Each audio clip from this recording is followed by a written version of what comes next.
नमस्कार, आप सभी का YouTube चैनल मार्गदर्शन अकादमी पर मैं अनिल मिश्र बहुत बहुत स्वागत करता हूं। आप मेरे इस YouTube चैनल के नए व्यूअर्स हैं और अभी तक आपने मेरे इस YouTube चैनल को सब्सक्राइब नहीं किया है तो आप सभी से अनुरोध है कि आप मेरे इस YouTube चैनल को सब्सक्राइब कर दें, लाइक शेयर कमेंट कर दें, बेल प्रेस कर दें, जिससे जब भी हम वीडियो डालें उसका नोटिफिकेशन आपको तत्काल प्राप्त हो सके। देखिए, फॉर्म फिलअप हो गया, डेट नहीं बढ़ी, क्योंकि 4 बार डेट ऑलरेडी बढ़ चुकी है और अगर बार बार डेट बढ़ेगी तो एग्ज़ाम कब होगा। अब हम लाते हैं आपके सामने आंकड़ा। कल जब अंतिम रूप से 12 बजे के पहले आवेदन फाइनल हुए तो फार्मों की संख्या सरकारी आंकड़े के हिसाब से जो फार्म आया उनकी संख्या 10 लाख रही। 10 लाख फार्म मेरे विचार से बहुत ज़्यादा नहीं है, क्योंकि पिछली बार 12 लाख पड़े थे 2016 में, है ना। अभी इस 10 लाख में मान के चलिए टीजीटी पीजीटी के दोनों मिलाकर के 10 लाख है, तो मान के चलिए इसमें से कम फ़िल्टरिंग में 4 लाख फार्म रिजेक्ट होंगे।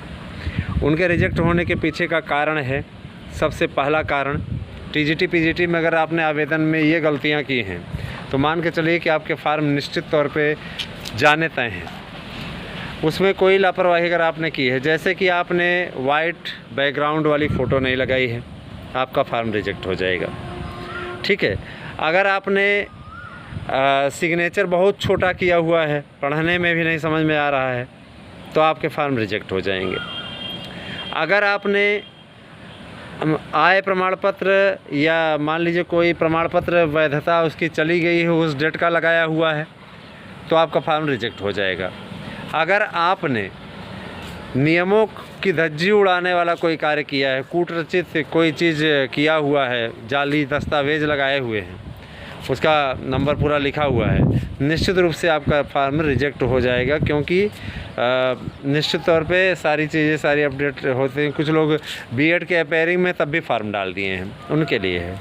ठीक है, ये तो रही इसकी बात। अब आ जाते हैं, थोड़े से और सुन लेते हैं। एक पद पर अलग अलग विषयों के आंकड़े भी हम बहुत जल्दी ही आपको उपलब्ध करा देंगे। सबसे अधिक फार्म जो पड़ा हुआ है वो सामाजिक विज्ञान विषय में पड़ा हुआ है। सामाजिक विज्ञान में ज़बरदस्त फाइट है, उसमें पदों की संख्या भी ज़्यादा है ना। तो ये मान के चलिए कि सामाजिक विज्ञान सबसे ज़्यादा प्रतिस्पर्धी रहेंगे। अब हम आपको सभी विषयों की संक्षिप्त मेरिट भी बताने चल रहे हैं। इस वीडियो को आप देखिएगा लास्ट तक, निश्चित तौर पे आपके लिए कारगर होगा। संक्षिप्त रूप से बताने चल रहे हैं, आप सभी विषयों की मेरिट का अवलोकन कर सकते हैं। सबसे पहले हम संस्कृत की बात करें। देखिए, संस्कृत विषय के लिए बहुत से लोगों ने हमसे पूछा, जितने विषयों का हो सकता है इस वीडियो में हम बताने का प्रयास कर रहे हैं, इसको ज़रूर सुनिएगा, क्योंकि पूरा वीडियो आपके लिए बहुत ही ज़बरदस्त है। पहली बात देखिए, जो संस्कृत विषय है, संस्कृत विषय में हालांकि मेरा पिछला आकलन गलत गया था, लेकिन चूंकि ये बिना इंटरव्यू के है और गलत गया था टीजीटी में, मैं मानता हूँ, लेकिन प्रवक्ता में एकदम सटीक गया था। और टीजीटी के लिए जो आंकड़ा जितने भी दिया था, किसी भी चैनल का सही नहीं गया था, क्योंकि टीजीटी में असातीत मेरिट अपने आप किस प्रकार से बनाई गई वो सबको मालूम है, सभी को जानकारी है। लेकिन इस बार की जो मेरिट रहेगी मैं बता देना चाहता हूँ। अगर कोई सामान्य वर्ग का अभ्यर्थी है, तो सामान्य वर्ग का अभ्यर्थी ये मान के चलिए, मैंने नॉन EWS यानी केवल सिंपल सामान्य वर्ग का अभ्यर्थी है, 40% सीटें हैं। निश्चित रूप से मान के चलिए कि इतनी सीटों में उसे 118 प्रश्न हर हाल में करने होंगे अगर चयनित होना है तो। इससे न्यूनतम करने की संभावना पे स्थिति आपकी ख़राब हो जाएगी, कोई कंडीशन नहीं बचेगी कि आपका चयन हो जाए। इसलिए 118 तो आप करके रहिए, इससे नीचे अपने आप को ज़्यादा करने का प्रयास कीजिए, इससे नीचे मत आइएगा। इससे नीचे आएंगे तो एक से बढ़ के एक महापुरुष लगे हुए हैं हैं रटते रहते हैं, 24 घंटा संस्कृत रटते रहते हैं। संस्कृत में कंपटीशन थोड़ा बढ़ गया है ना। और ये कंपटीशन बढ़ने का सबसे सरल तरीका है संस्कृत। ऐसे ऐसे अध्यापक संस्कृत के टीचर हो जा रहे हैं, ऐसे ऐसे अभ्यर्थी जिनको संस्कृत पढ़नी नहीं आती रट करके बन जा रहे हैं, है ना। तो करेंगे क्या, है ना। शुद्ध उच्चारण नहीं कर सकते, शुद्ध व्याख्यान नहीं कर सकते, लेकिन संस्कृत के टीचर हैं। ऐसे ही लोग तो संस्कृत का विकास करेंगे। सब सेटिंग जुगाड़, है ना, इन लोगों ने कलंकित करके रखा हुआ है। मातृभाषा ही कहेंगे हम तो, क्योंकि हमारे लिए तो माँ है, और भी लोग भी माँ मानते हैं, है ना। कहने का तात्पर्य ये है, सर्वेषां भाषाणां जननी, है ना, सभी भाषाओं की माँ है ना, हेड हैं। तो जाहिर सी बात है संस्कृत तो भाई सभी की आदरणीय है। और मैं एक चीज़ और से बता देना चाहता हूँ, जो लोग ओबीसी मतलब सामान्य वर्ग में EWS के अंतर्गत बिलोंग करते हैं, उनकी मेरिट मैं बता देना चाहता हूँ। उनकी मेरिट 110 से 112 प्रश्न तक जिन्होंने कर लिया EWS के अंतर्गत, उनका चयन होना तय है। अब ये मान के मत चलिएगा कि 112 ही रहें, ज़्यादा से ज़्यादा करने का प्रयास कीजिए। माने 112 पे आपकी स्थिति फिर भी ठीक है, ठीक है। दूसरी चीज़, आ जाते हैं महिला वर्ग में। देखिए सामान्य में महिला वर्ग में जो भी मतलब EWS के अंतर्गत नहीं आती हैं, वैसे सिंपली भरी हुई हैं, उनकी स्थिति मैं बता देना चाहता हूँ। संस्कृत विषय में उनकी मेरिट जाने की जो स्थिति बन रही है वो 116 बन रही है। 116 से 118 के बीच में अगर आप कर देती हैं तो आप सेफ़ जोन में हैं, है ना। कि FY इस बार होने के चांसेस कम हैं, क्योंकि इस बार सुप्रीम कोर्ट का आदेश है और पेपर वो कायदे का बनेगा। इस बार पेपर का माध्यम जो होगा मैं बता देना चाहता हूँ, संस्कृत टू संस्कृत होगा। इसलिए बहुत ही कायदे से आप लोग संस्कृत टू संस्कृत हमारी कक्षाएं चलेंगी, उनको ज्वाइन कर लीजिएगा, पढ़िएगा, क्योंकि आपको कहीं भी संस्कृत टू संस्कृत नहीं पढ़ाया जाएगा, हम पढ़ाएंगे आपको संस्कृत टू संस्कृत, ठीक है।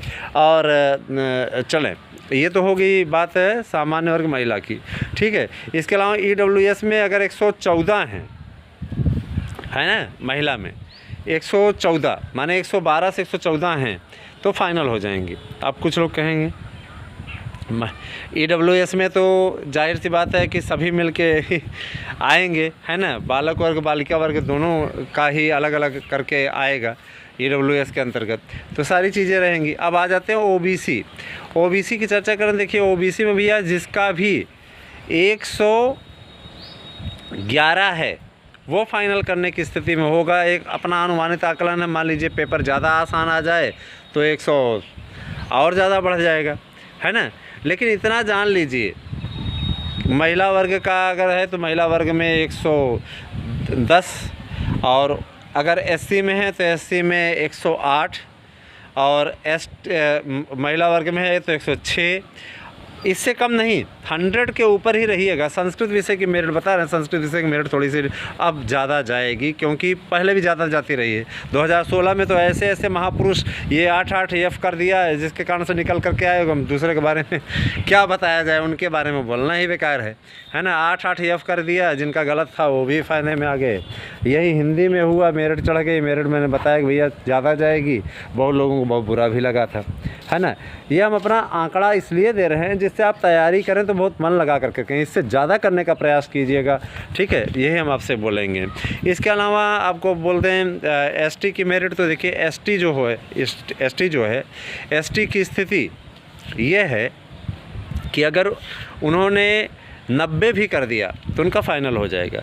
विकलांग कैटेगरी में अगर मान लीजिए विकलांग की मेरिट 105 के नीचे नहीं जाएगी, 105 प्रश्न तक जाएंगे। विकलांग की मेरिट अच्छी खासी इस बार भी गई हुई थी, है ना, और 2021 में भी जाने के चांसेस हैं।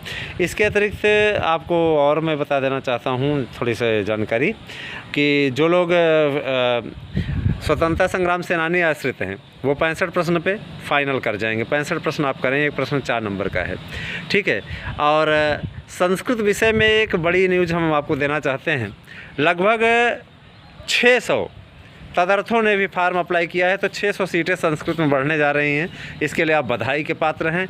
आपके लिए 600 सीटें और आपको मिलने जा रही हैं, ठीक है। 600 सीटें आपको और मिलेंगी तो आप इसका लाभ उठाएं, निश्चित तौर पे आपके लिए बहुत बड़ी न्यूज़ है। ठीक है, और बाकी विषयों की भी मेरिट पे मैं चर्चा करूं तो देखो, मैं ये अच्छी तरीके से बता देना चाहता हूं, चाहे वो एग्रीकल्चर हो, चाहे वो आपका वाणिज्य हो, चाहे वो आपका हिंदी हो। मैं हिंदी की बात तो छोड़िए, हिंदी का तो संस्कृत का लगभग ही जाएगा, बाकी आंकड़ा हम देंगे, हम सारा आंकड़ा बना रहे हैं। लेकिन ना जान लीजिए कि दूसरे नंबर पे सामाजिक विज्ञान के बाद हिंदी विषय में ही सबसे ज़्यादा फार्म पड़े हैं, और हिंदी की भी मेरिट बहुत ही तगड़ी जाने के आसार हैं। हिंदी तो 120 के नीचे अगर जनरल किया तो होगा ही नहीं, 120 फाइनल, इतना करिए, आपका नौकरी लीजिए। ठीक है, हमारे पास में सारा आंकड़ा है। दूसरा विषय आपको बता देना चाहते हैं हिंदी का। तो हिंदी में देखिए, सामान्य वर्ग का जो भी अभ्यर्थी है 120 के नीचे ना करे, किसी प्रकार से होने के चांस नहीं है। 117 प्रश्न EWS वाला ना करें, उससे नीचे नहीं होगा। इतना करने का पूरा प्रयास करिए। जब पेपर कठिन आए सरल आए उससे कोई मतलब नहीं है, सरल आएगा ज़्यादा जाएगा, कठिन आएगा तो भी इतना जाएगा। मैं कठिन पे ही बता रहा हूँ, तो इसलिए कठिन का बहाना ना करिए। पेपर कैसे बनता है हिंदी का वो आपको मालूम ही है। ठीक है, इसके अतिरिक्त हम फिर आ जाते हैं थोड़ा सा जब महिला की ओर। जो महिलाएँ हैं वो कम से कम मान के चलिए कि 118 महिलाएं करें, और उसमें 117। ठीक है, एक आध अंक का हाथ फ़र्क रहेगा, हिंदी विषय में बहुत ज़्यादा फ़र्क नहीं पड़ने वाला है।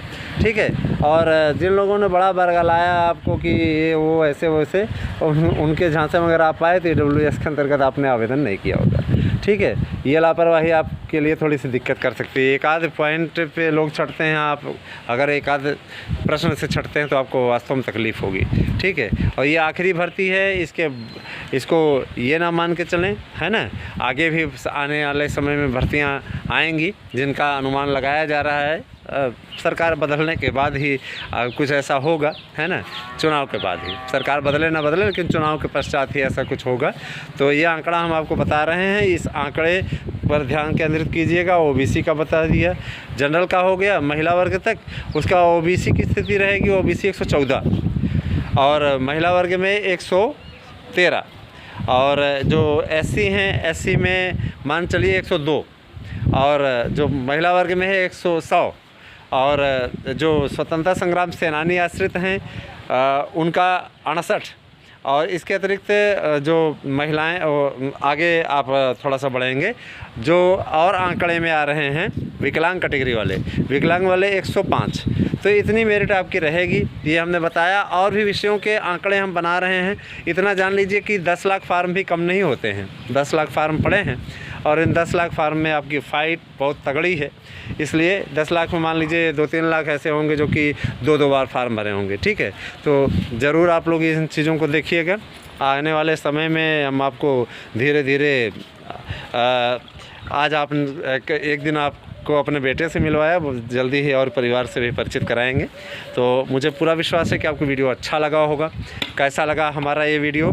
आने वाले समय में कल आपको सामाजिक विज्ञान और विज्ञान इन विषयों की मेरिट का आंकड़ा मिलेगा। साथ ही आपको और भी चीज़ें हम बताएंगे। तो वीडियो देखते रहें और बताएं कि कैसा आपको वीडियो लगा। बहुत बहुत धन्यवाद आप सभी का। आप सभी दिन शुभ हो।